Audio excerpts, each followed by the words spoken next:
excited to be here tonight. My name is Katie. I'm your host for tonight. I'm stoked to be here. Where are my gay people at? Oh my God, yeah, I see the outfits. We're here. We are taking up space. That is what we are doing. Lesbians? My people.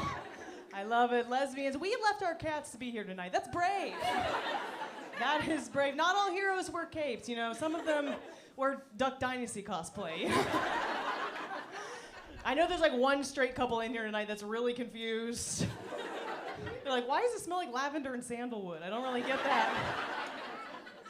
I am stoked to be here. I'm from Chicago. I love traveling for comedy too, but I still have an office job. I work downtown Chicago. And my office likes to pretend it's like really progressive, but they show it in like insane ways. Like for instance, for Pride Month this year, my office decided to celebrate it by putting out a platter of those rainbow bagels. And then putting up a sign that said, build your own LGBLT.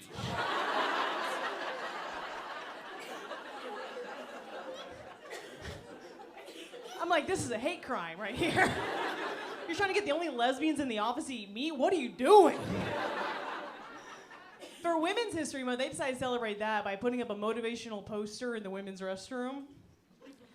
Yeah, that's where real change happens, you know? They put up a motivational poster in every single bathroom stall that said, ladies, don't flush tampons. This Women's History Month, flush self-doubt.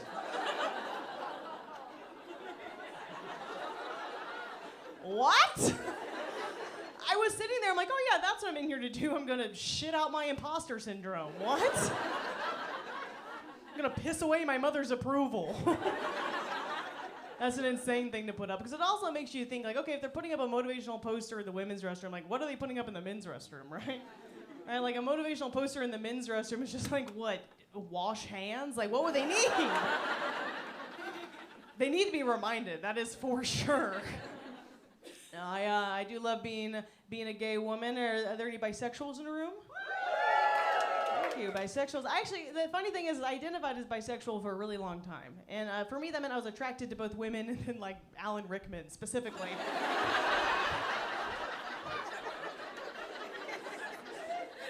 That's why I got this haircut, if I'm being honest. It's like, you're gay, Harry. I don't have to tell you. I think at this point, though, I'm just like a really stubborn lesbian, because I only date women, but I do like men who kind of have like a lesbian energy about them. Yeah, which means that you're my type, my guy. That's right, you, me, and those curtain bangs, baby girl, you know. My type indeed. I don't know, it's funny because like I used to date men. I dated men for a while, and it was kind of tough because like I'm a muscular woman, you know, which I like that about myself. But sometimes when I would date men, they would comment on it. Like one time I was dating a guy, and he's like, "Wow, your back is so muscular. You have the shoulders of a linebacker," which admittedly did put me on defense just a bit. I'm like, you trying to kiss me or draft me, bud? What's happening? And obviously, like, that's not a nice thing to hear, right? And I didn't have as much confidence then as I do now, so I still hooked up with him, which I'm not proud about, you know? And also, we didn't use protection, so I did give him CTE. That's my bad. That's my bad.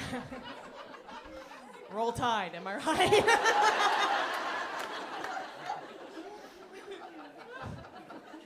I mean, dating women and dating men, obviously very, very different. Like for instance, like, we just say different things. Like, lesbians, they'll say things like, I'm holding space for you. About the same amount of times as a straight guy will say, I'm just playing devil's advocate, you know? It's parallel. But it's funny because like a lot of my straight girlfriends who like date guys, they probably have to justify some insane like behavior from their boyfriends to hold on to whatever scrap of like an LL Bean mannequin that they can find. Like, it's tough. Like, they'll say things like, well, you know, he forgot my birthday and he hates my mom, but at least he's 5'11". They'll say things like that. All right, a bunch of 5'11" men in here are like, actually, it's pronounced 6'1". It's pronounced 6'1". I think we all kind of had like sexual awakenings growing up too, and by that I mean that's like a celebrity or a cartoon character that made you feel something, right? It's like, I know that's the monkey from Aladdin, but it's doing something for me, you know? Did anybody have one? Like it's like a celebrity or a cartoon character that you had a crush on? Just yell it out. I heard Shigo? Shigo? Oh, Shigo. Big Shigo. Yeah, it's gay, audience. That makes sense. Shigo, it's like Kim Possible and Shigo hand-to-hand combat every episode on the verge of kissing. Like, of course it's gay. We have Shigo. What was another one? Xeno, Warrior Prince. Yeah, see, here's the thing. Of people who aren't gay here. Gay people have niche interests. They always have a crush on something niche. It's like, I know that's the ghost man from Spirited Away, but I love him, you know? I know, my celebrity crush growing up was, here's the thing, it doesn't matter if you're gay or you're straight or you're whatever. As a collective, I think we can agree we were all sexually attracted to this person, and that was Steve Irwin the Crocodile Hunter. I think we can all say, right? Right? Thank you. Every lesbian in here is like, yeah, I'd hit that, for sure. Absolutely, for sure. And also, here's the thing, it's still gay because Steve Irwin does just kind of look like Ellen DeGeneres. She got lost at the zoo. Like, that's what he looks like. But like, growing up, I was trying to think of like, okay, why was I so attracted to Steve Irwin? And I think I know why, because like, growing up, I was a bit of like a chubby kid. So for me to watch this like deliciously khakied man just like wrap his arms around a giant crocodile and then repeatedly say, "Crunkey, she's such a big, beautiful girl."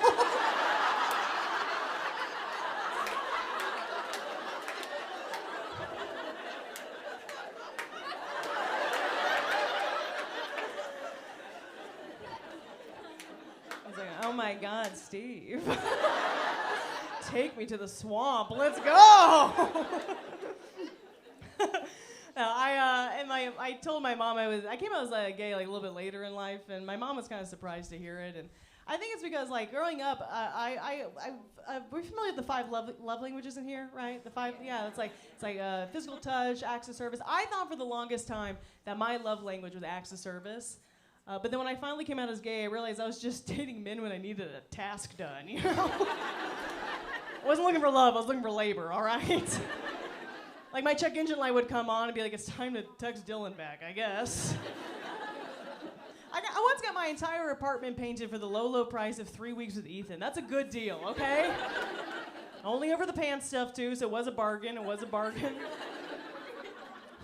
I do feel bad about this one. I dated a guy for an entire year because he would drive me to and from work every single day. Yeah, I know. And also he drove a Subaru, so still gay in my eyes. Fact is, ever going to the Pride Parade, baby girl. But growing up too, I was a child of the church. Anyone else in here grow up? Yeah. How great is our God, you know? I feel like growing up in the church not like stunts you sexually, right? Like I'm gonna be vulnerable with you guys for a moment. I did not masturbate for the first time until I was in college. Yeah, I know. Yeah, I mean, I don't know. Here's the thing. I called it masturbating. My professor called it extra credit. Am I right, big dog? Bring it on in. She's like, don't touch me. I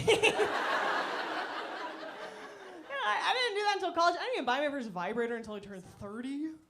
Yeah, all the lesbians are clenching up right now. Imagine that. I had a 12-year solo career.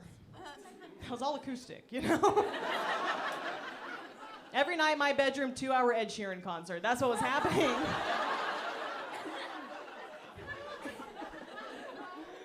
I do have a girlfriend now, which is fun. I have a girlfriend. Yeah. Oh, thank you, yes. I had a carabiner in a dream, and I made it work. But actually, my grandma doesn't know that I'm gay, and I'm the only person in my family who isn't married or engaged. And I went home for my brother's wedding actually a few months ago, and my 95-year-old Catholic grandma at the wedding looked at me. She said, "You know, Katie, I'm worried about you. You're 30, you're unmarried, your clock is ticking." Yeah, which I was like, "No, Grandma. Your clock is ticking."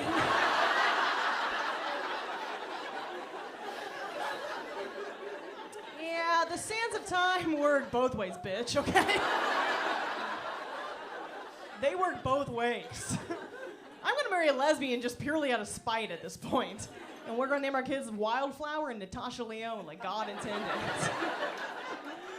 I also have a bit of a controversial opinion. I think all women are a little gay. I think all women are a little gay. Yes, all the lesbians in here are like, me and Monica have a past, you know? I think all women are gay, especially straight women. We see you, okay? Straight women, they're doing the gayest stuff out of all of us sometimes, right? Because here's the thing, you give a straight woman 2 glasses of rosé and like a girls' night out. Like, what's her favorite activity? Do we know it in here? Multiple sources have confirmed. Kissing their friends, right? Like, straight women love kissing their friends. You go to any woman's bathroom in a bar, like, honey, that's the homeland, you know? Women walk in there, it's like straight women become bisexual, bisexual women become lesbians, lesbians just become more powerful. Like, that's the formula. But whenever I say that, I always feel like half of the straight women in the room, their buttholes clench up just a bit. Right? And they're always like, Katie, kissing your friends is not gay.